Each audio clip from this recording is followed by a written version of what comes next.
Back in 2012, this camera hit the sales at $799, aiming to be the flagship of Canon's compact camera series. Let me introduce you to a solid alternative to Fujifilm X10, X20, or even the Fuji X100 series, the original Canon G1X. Da, da, da, da. We've all heard about the Fujifilm X10 and X20, right? They are great options, especially for those eyeing to X100v, but working with a tight budget. But there is another gem that often gets ignored.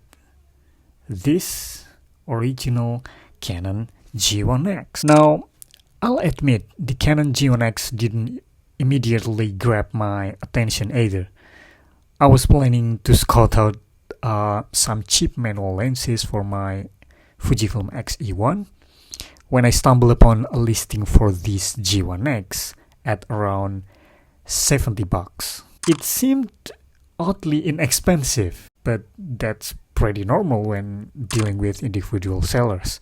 In my experience, buying second-hand cameras from folks who use the gear themselves often results in snagging a bargain. The Canon G1X line was marketed as the flagship G series premium compact, with the G1X Mark III being the latest model. And its original release in 2012 spotted a hefty price tag of $799. That's a lot of gas, isn't it? It was a bit of a game changer, packing a 14 megapixels 1.inch CMOS sensor. It's almost as tall as the APS-C sensor used in DSLR cameras. Just to put things in perspective, the sensor size is around 6 times larger than that of the Canon G12 and even 4 times the area of the sensors in the Fujifilm X10 and X20. When you compare these three, as photography blog rightly pointed out,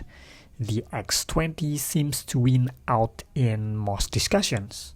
It's why some have started noticing the used X20 price is climbing, followed closely by the X10 these days. Oddly enough, it seems that only a small group of enthusiasts have their eyes on the Canon G1X. Well, compared to my trusty G12, which I thought was pretty decent, this G1X, at least on paper, outshines my G12 by a mile.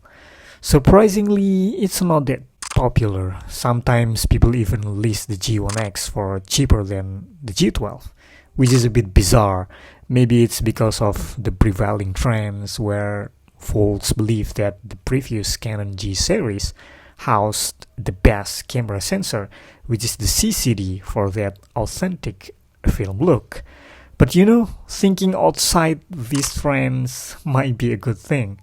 This G1X flaunts a CMOS sensor, unlike my G12, which a CCD sensor. With the Canon G1X rocking a CMOS sensor now, you don't want to skip the fun of trying out the vintage film look from old cameras on the channel. Get ready for more cool film look recipes coming to this channel. I gave the classic chroma and Fuji Pro 400H recipes a quick test on this Canon G1X. If you haven't checked out this video yet, feel free to take a peek. What struck me was how well both recipes worked on this camera. They technically belong to the same Canon lineup, so it's no surprise they jive. What's evident right off the bat is the superior image quality this camera delivers compared to my G12. Expected really, considering it boasts a sensor 6 times larger. Well, some might love it for the finer images, but I get it if some aren't entirely sold, because in the film look world, it's about embracing imperfections. Think CCD sensors, low megapixels, that dreamy vintage feel, quirky lenses, flares. Well, at least that's my take on it. For those eyeing X10, X20 or even the Fujifilm X100v alternative, I reckon the original G1X is well worth a shot. Sure, Fujifilm's rangefinder X series has a sleek design, but the Canon G1X isn't that shabby. The design is rather stylish, to be honest. It's a tad bulkier than my G12, but it still falls under the compact camera category. I've been taking this camera with me everywhere for the last couple of weeks. Gotta admit though, the lens looks a bit ridiculous when it zooms in. Still, I'm pretty happy with the overall design. The design is pretty much an exact copy of my G12, though you might miss out that ISO dial from the G12 on this G1X. They've been replaced it with an aperture compensation dial since the original space for that dial is taken up by the pop-up flash. But fear not, you still get that shutter dial, aperture ring, a full articulated screen, and that nifty viewfinder with diopter adjustment. Now, in terms of speed, the shutter flaps per second are a bit slower at 1.9 compared to the Fujifilm X10's zippy 10 shutter flaps per second. That's something you might want to mull over. If you are big into macro photography, I'd advise you that this camera might not be your ideal choice. Well, trust me on this. Overall, it's a fantastic compact camera.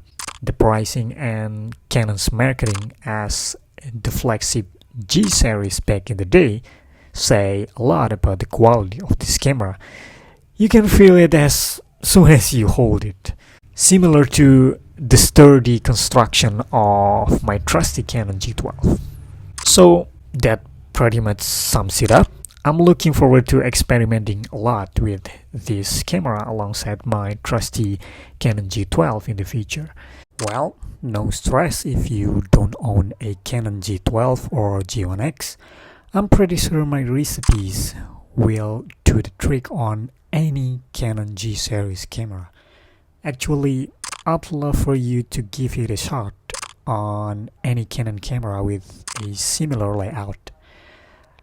And if you are on the lookout for alternatives, please check out my video on different old pocket-sized cameras that won't break the bank but still deliver that cool film-like vibe.